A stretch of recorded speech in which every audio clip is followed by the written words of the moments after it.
All right, thank you so much for joining us on our 107th edition of Lunch Out Loud Ottawa. My name is Nick Pachuski. And I'm Andrew Miller. And of course, we're the podcast that talks to the people, places, events, and music that make this city the incredible city that it is. And before we get to our very special guest, the Right Honorable Tony Clement. Just honorable. Why don't we check this out? Hey there, my name is Brandon Allan.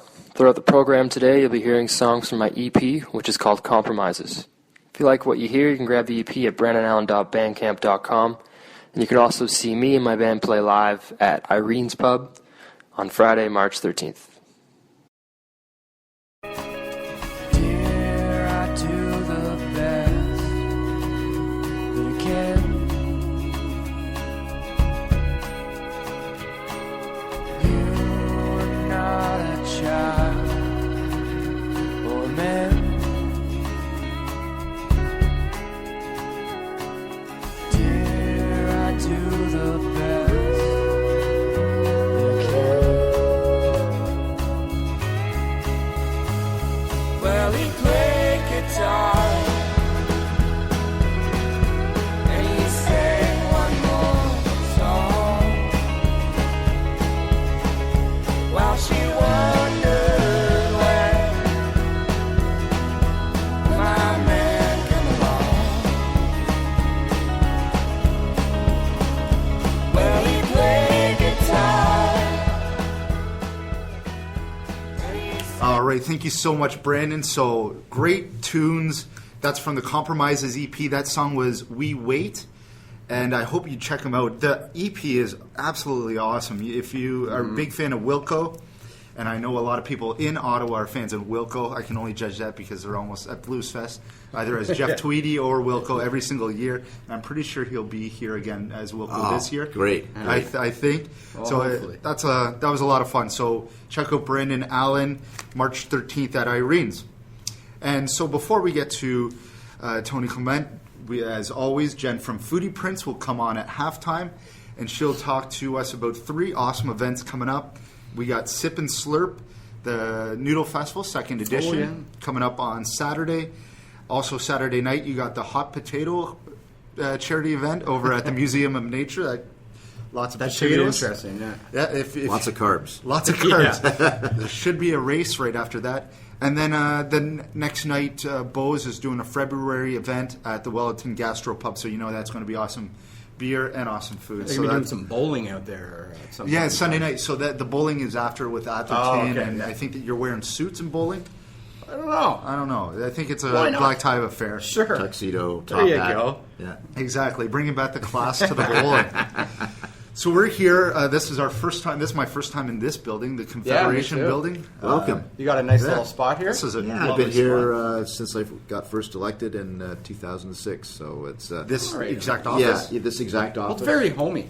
I think so. You Yeah. know, it's a Nice little bit plush away carpeting and from whatnot. a little bit away from the center block, but it's my own space, regardless of what department or ministry I've been in charge of. I always have this space, and it's got some of my personal mementos, which looks good on radio, I'm sure. But anyway, trust me, Yeah, there there's are a lot some of fun. personal mementos. Yeah. And it is possible you could be called to a vote right now. Yes, the vote actually, I think the vote's been postponed, so I think we're good until Okay, tomorrow. we're good perfect. to tomorrow. So, yeah, What so is the vote we- on? What do we know what it's on? Are we allowed to know? Is that privy information? I'll have to check with the House Leader on All that. right. Okay, Fair enough. so hopefully Canada's still a country tomorrow, and this No, show it's is still going on. Don't worry, it's nothing like that. I don't know. All right, so with all of our guests, we like to get to know our guests Sure. a little about the relationship with Ottawa, as this is an Ottawa show, and a lot of people might be asking if he's from Muskoka region, why is he on the show? I'm like, but politicians embrace Ottawa, and Yeah, you have sure. such a role that is so important for this for the city Sure. and the makeup. So we Yeah. like to ask that.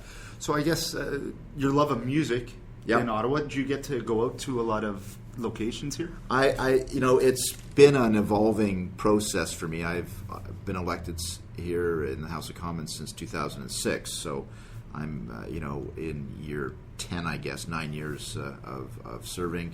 And you have to get back to your constituency because that's important that people see you there. But you do spend a lot of time in Ottawa, and Yeah. as my knowledge of music has grown, and I actually have my own radio show on my local radio station, which is a music show. I'm a DJ for Tony Clement's Rockin' Shindig. When did you start doing that? Over a year ago now. Nice. Yeah. Oh, wow. So I have fun on radio as well, but music, my love of music has only grown, and it's kind of like my friend away from home. So I have started to partake more in the music scene here. I remember even 7 or 8 years ago going to see the Strokes when they came to town, because I like alt rock and that kind of thing. And there was a few staffers from Parliament Hill. They were just totally shocked, speechless, because I was at a Strokes concert. They didn't expect to see me in that milieu. And I remember going to just maybe 2 or 3 years ago, going to Ritual nightclub, because they had a monster truck was playing along with another band. Big Jesus? I can't remember who the other band was, but it'll come to me. And anyway, I wanted to see them too. And again, it was a great venue and a great show. But people were kind of doing is that really starting to tweet? That he's there. So I do, and of course the Blues Fest. That's something that's kind of an annual thing with me now. For the last several years, there's always some headliner.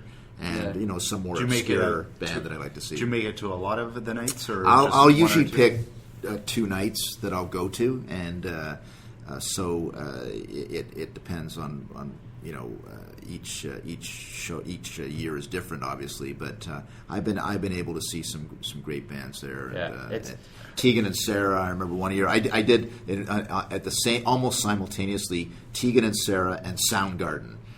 So which kind of displaced my internal organs. It was so loud. It's a bit of a mashup there. Exactly. So I've been able to enjoy Blues Fest, which is I think one of the premier music festivals in the country. Absolutely. And it will be on my schedule this year too. And you're hoping Foo Fighters? I'm hoping Foo Fighters. I think we're all hoping Foo Fighters. Yeah. I would.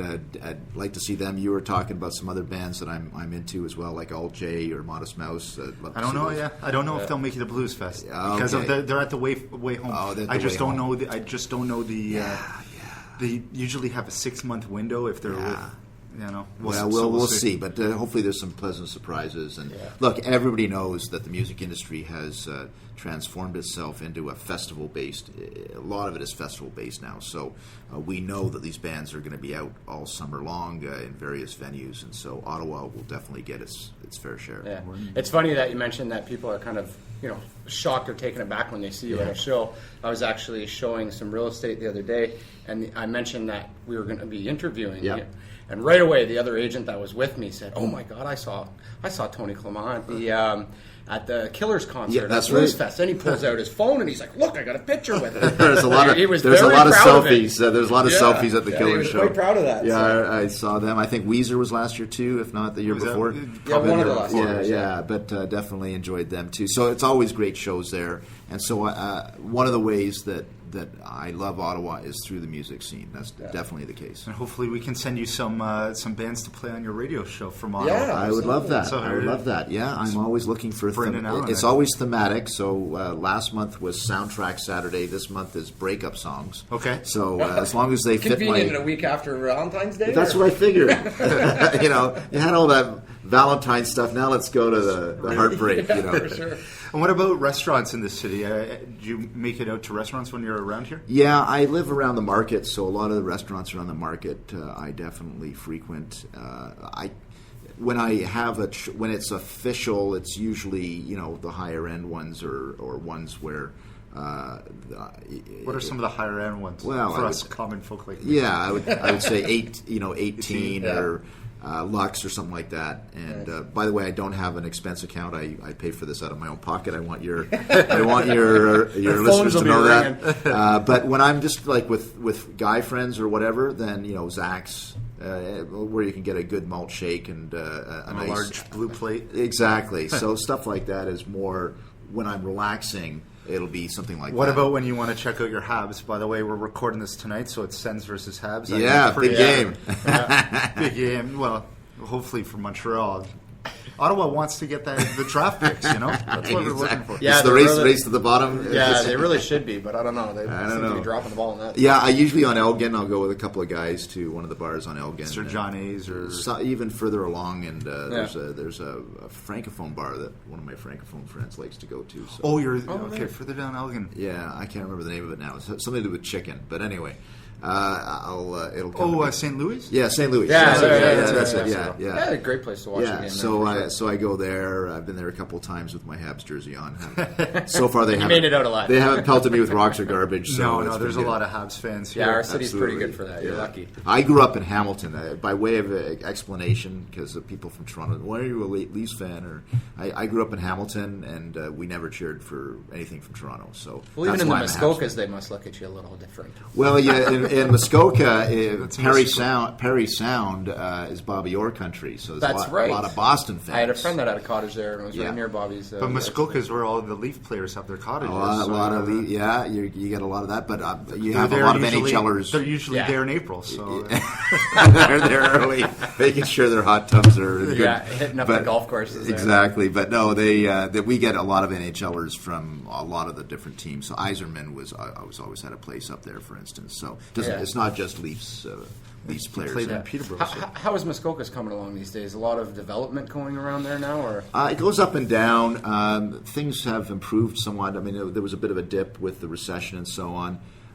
When you're on the big 3 or the big 4 lakes, it's always expensive. So I'm talking about Lake Rosso, Lake Joe, Lake Muskoka, and Lake of Bays, but I have 8,000 lakes in my riding. So if you don't want to pay multi-million-dollar prices, there is usually a lake that has that's something. I had some friends with a place on Harp Lake. Yeah, beautiful spot. And I'm on Mary Lake, and it just depends what you're after. That's one of the great joys about living there. In the summer, you get to do a little bit of celebrity watching because you'll get some Hollywood types and some NHLers. Subban's bought a place. Oh, really? Yeah. So it's $64 million contract. Exactly. That's the first thing he did. But so you get a little bit of that, which is kind of fun. So and of course you like to see Subban out there.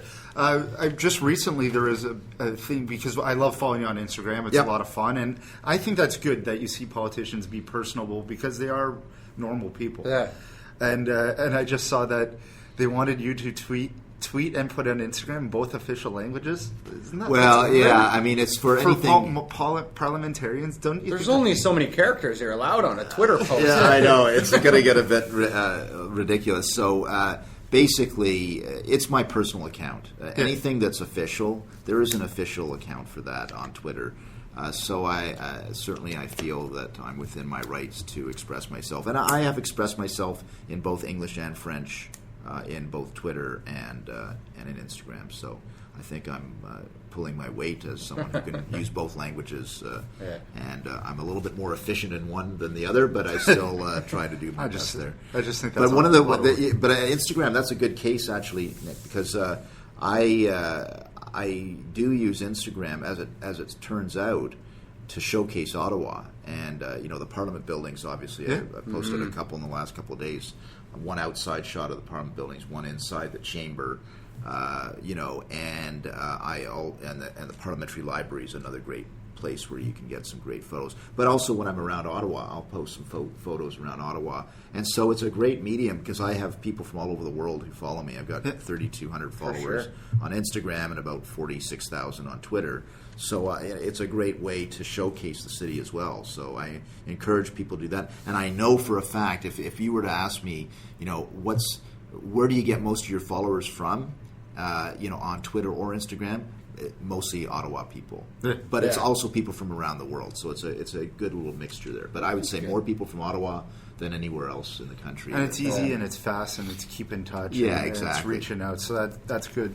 So I guess we'll talk a bit about your position. Yeah, you have a very interesting portfolio, the Treasury Board. Sure. So first of all, Andrew and I don't know what a normal week for you would look like. Like, what's a normal day? In session? I don't know. Yeah, when the House is sitting,